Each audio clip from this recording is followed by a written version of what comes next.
Hello mga kasenyor, it's our fourth day of Davao del Sur exploration with the Tourism Promotions Board, and for the first time, nakita natin ang Mount Apo, yun sa likod. Oh.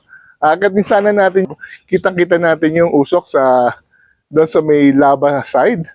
In the meantime, today we'll be exploring more of attractions around Mount Apo. We're going to visit weaving centers, farms, unique resorts at marami pang iba. Kaya tara, samahan niyo ako as we continue our explorations of Davao del Norte, yung mga attractions around Mount Apo. Let's go! Ang ganda talaga ng Mount Apo, hindi ko naakyat. Pero okay lang yan, meron pa naman ibang pagkakataon. So tara na, let's go na!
are now in Hagolong, Davao del Sur. So weaving center nila, moving forward. Di ba parang nipa siya?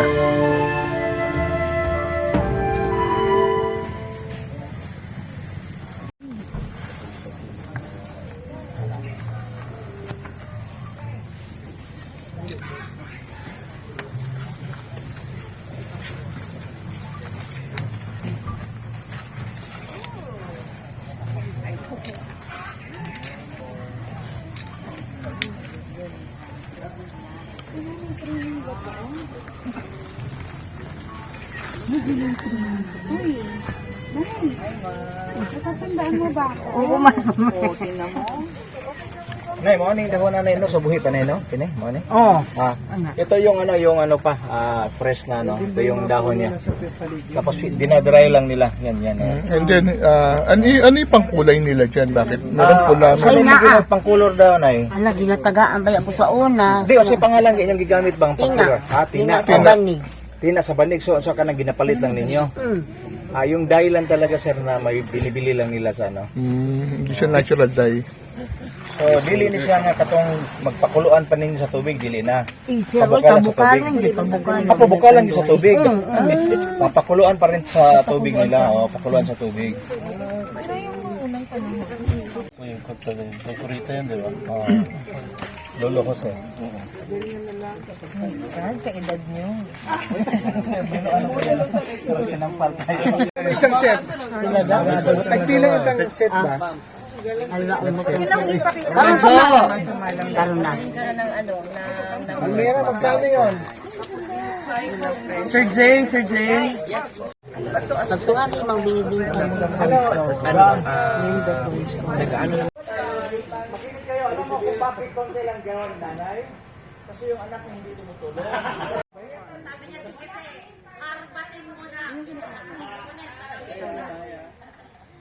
Next destination natin is Altamers. May entrance 60 pesos. Good afternoon, ma'am. Good afternoon. Altamers po. Altamers. Hello, sir. Good afternoon. Good afternoon, ma'am. Welcome to Altamers, ma'am. Ito rin yung MERS na kinainan natin. So, yung kinainan natin MERS ng day 1. Same owner. Ang kainan na pinalaki ng bibingka. Napaka-cozy ng place. Yan. Hindi mo. Hindi ka na pala.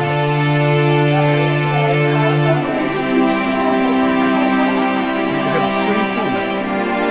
Hindi na meron para magkakaroon sa mga lodging houses. Let's enter Zingers.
So, nandito tayo sa Altamers, kung saan tayo natatapos natin mag-lunch.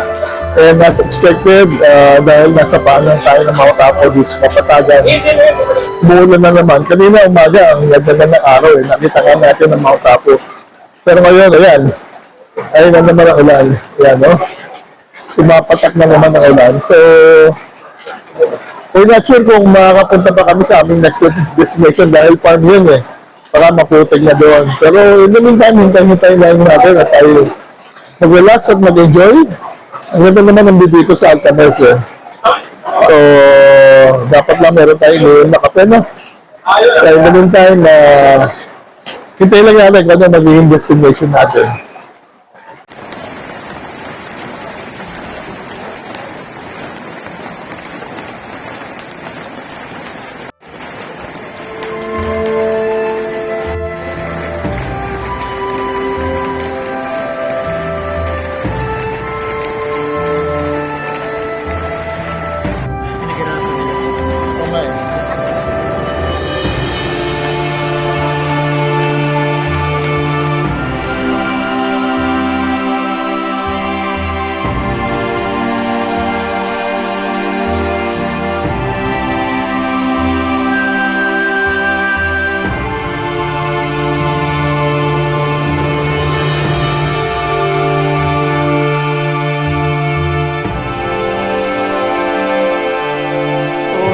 Tayo sa Lao Farm. Lao Integrated Farms Philippines sa Bansalan, Barangay Eman, Bansalan.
Turmeric tea, dilaw. Ito ay coconut sugar. At saka ito ay ternat tea. Alos ko, meaning is maayong magandang hapon po sa inyong lahat at welcome po dito sa Lao Integrated Farm. So, we are very happy na nakapunta kayo dito despite of umaambon. Actually, umuulan talaga dito kanina pang umaga. Tapos pagdating niyo huminto. Wow. So, yun po. So, a little bit introduction lang about Lao Integrated Farms. Sino talaga si Lao Integrated Farms? And then, after that is mag-tour na. So, Lao Integrated Farms, kung nakikita ninyo, meron tayong, we are integrated farms, meaning is, meron kami different crops. Pero noon talaga is, wala talaga yan. So, I am the product of Barangay Iman. Ito po is Barangay Iman, 2 kilometers from National Highway. Own ito ng mga Bagumo Tagabawa tribe. So, from Ijanun clan. So, ang president CEO namin is, ito yun, si Mr. Lau.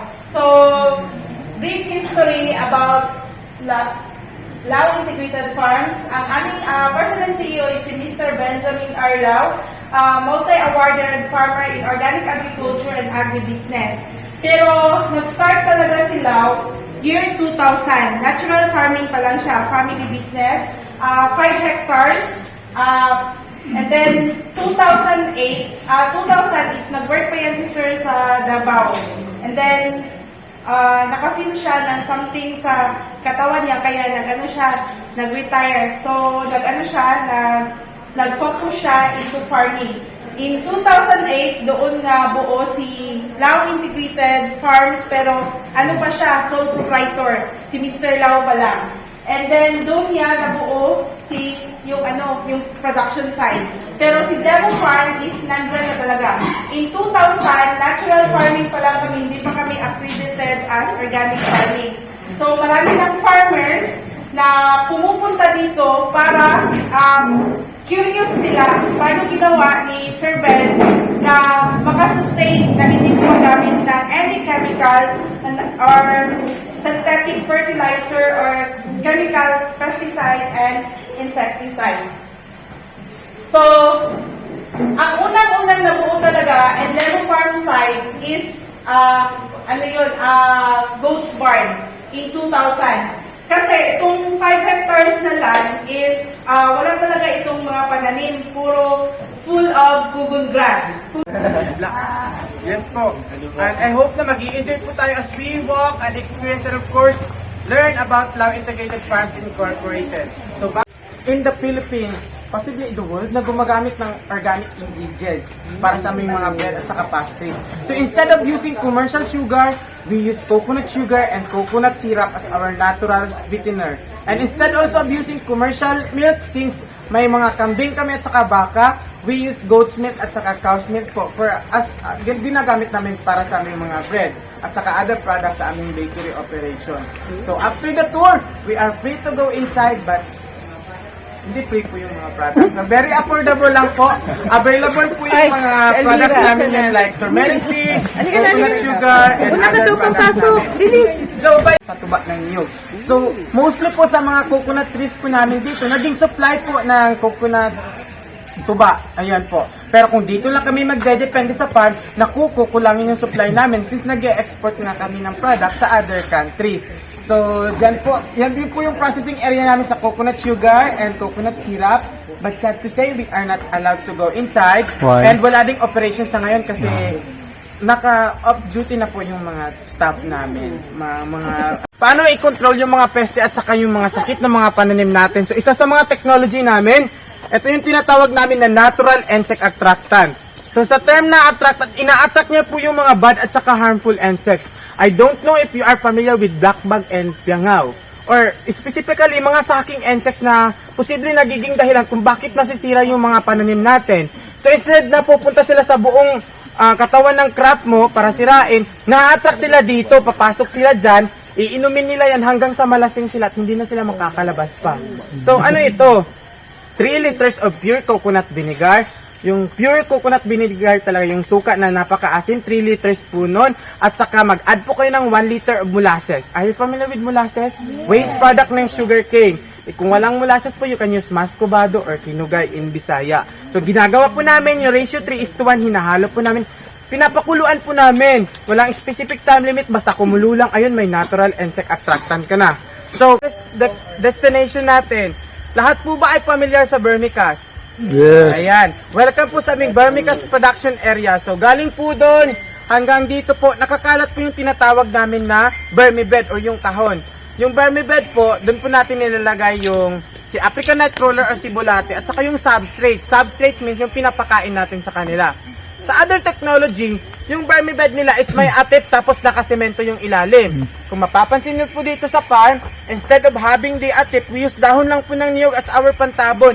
And hindi na po namin sinemento yung ilalim. Napansin po namin yung kaibahan, mas mataba po si African Nightcrawler dito compared dun sa may atip at saka nakasemento yung ilalim. Bakit po? Every time umuulan, mas gusto po nila na nauulanan sila. Unlike po dun sa may atip, kailangan mo ng manual na diligan. So, pinapakilala ko po sa inyo si African Nightcrawler. Ayan.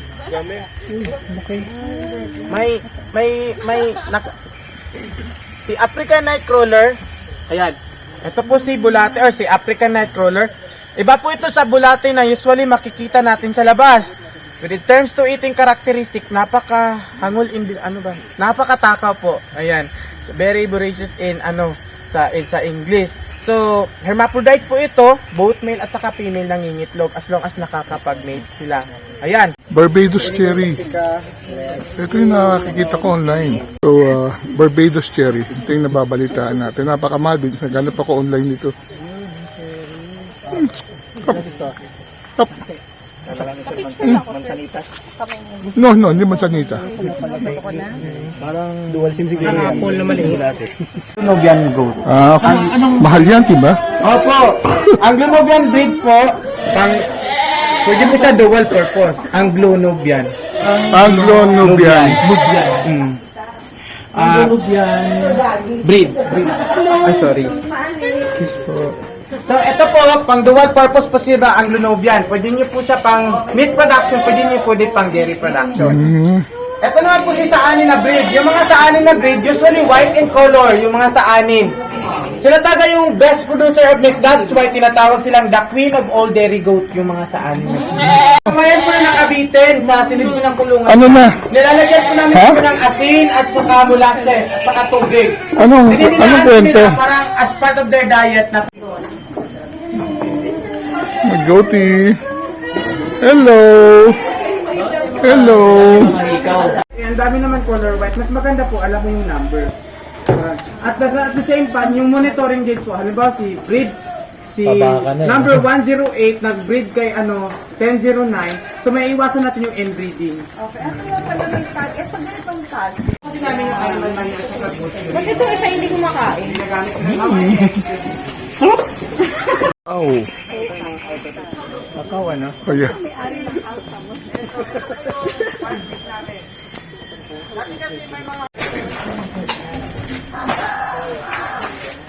Ayan sila. Wild boar. Wild.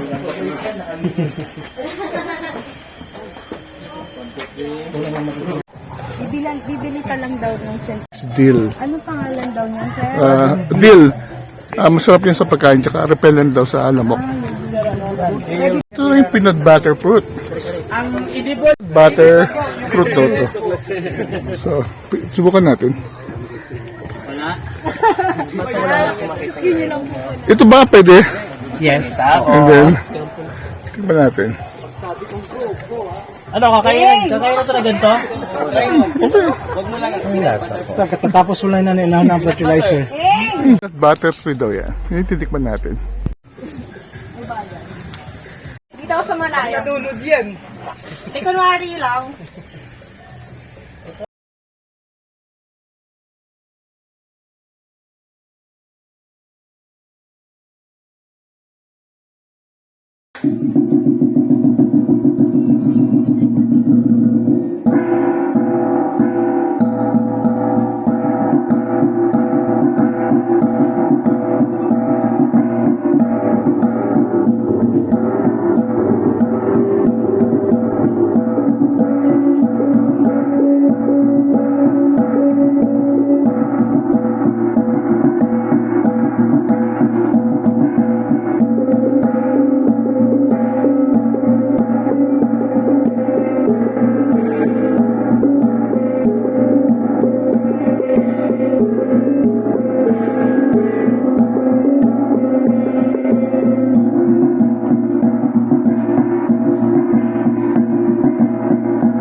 Coffee and durian flavor ice cream. Using goat milk. Ito naman yung kanilang ice cream. Nagawa sa goat's milk, coffee, tsaka durian. I can taste the durian. Nope.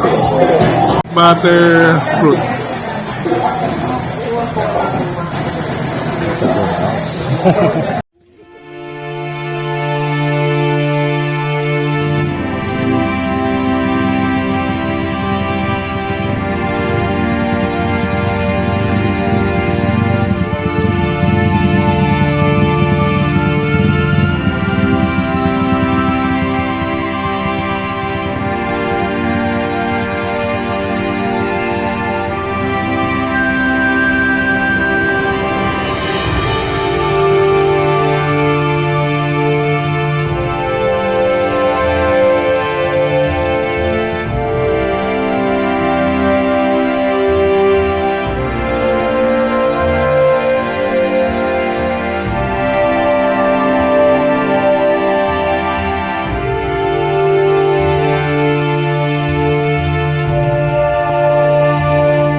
Nagkakagay sa Albular. Yung nakausap natin kanina yung yung guide.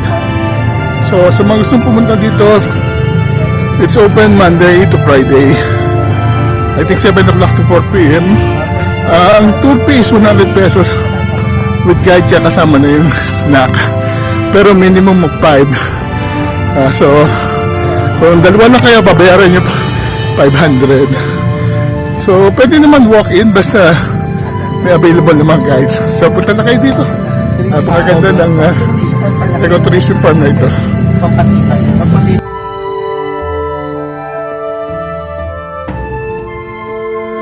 Ito yung puno ng mangosteen. At ito yung bunga. Yan, first time ko makakita ng bunga ng mangosteen. Yan. Yan pala puno yan. Ito yung ginagawang MX3.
Hello mga kasingal, it's the end of our day 4, Davao del Norte exploration with Tourism Promotions Board. So, another exciting day for us ang nangyari kanina dahil sa umpisa pa lang when we were at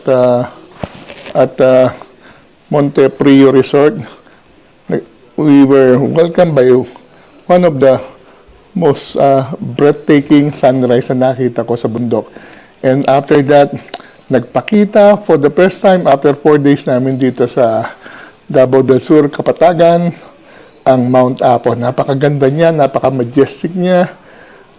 Ay nako, hindi ko alam ang pakiramdam ko. Although, hindi namin naakyat this time, I'm very happy na nakita ko rin siya finally. And then, after check-out doon sa Monte Prio, ang una namin pinuntahan tumigil muna kami sa City ng Digos. Ito yung capital ng Davao del Sur. Mga kasama ko nag-withdraw sa ATM, bumili ng gamot. Ako naman, pinuntahan ko yung simbahan ng Digos na napakaganda rin. After that, pumunta kami doon sa mat weaving ng isang Bagobo member na si Aling Trinidad. So nakita namin kung gaano ka-intricate ang kanyang mga design using tawag lang sa parang nipa pero local tawag nila is romblon.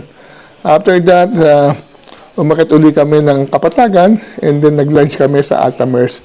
Kabubukas lang yung restaurant na ito. It's actually part of the MERS group na sikat dito sa Davao del Sur. Ang sasarap ng mga pagkain nila. We had napakasarap na version ng kare-kare, yung chop suey at saka tinola.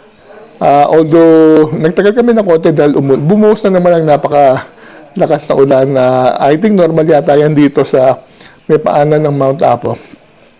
So nagkapuchino kami and after that bumomba uli kami sa may baba at pinuntahan na namin ang napakagandang Lao Farm. I'm very happy with Lao Farm because nakita ko kung gaano sila ka-dedicated into promoting organic farming. So it's a circle of organically grown animals and vegetables and fruits. So yung meron silang kambing, yung pupo ng kambing ay ginagawang pataba using vermiculture and then inilalagay sa mga kanilang vegetables. So 0% hindi sila gumagamit ng mga chemicals kaya assured na napaka-healthy. Tinur kami sa kanilang farm. After the tour, pinatingin kami ng kanilang mga organic na pagkain from pizza to turmeric juice to ice cream made from durian at saka goat's milk at saka coffee. From there, makituloy kami dito sa Camp Sabros. Medyo ginabi kami kung saan nag-chill muna kami bago kami nag-dinner at finally nag-check-in na kami. So yun ang ating day 4. Napakaganda ulit ng ating ginawang adventure dito sa Davao del Sur. Parang napakaraming sorpresa nitong Davao del Sur. So mukhang maraming pwede kayong puntahan kung kayo ay nagbabalak na dumaan dito sa lugar nito. With that, thank you very much for watching. Travel while you can. Until our next vlog. See you soon. Tara, happy muna tayo. Lamig kasi. Lamig dito sa Camp Sabros dahil we are at 1,300 meters above sea level. So, see you soon.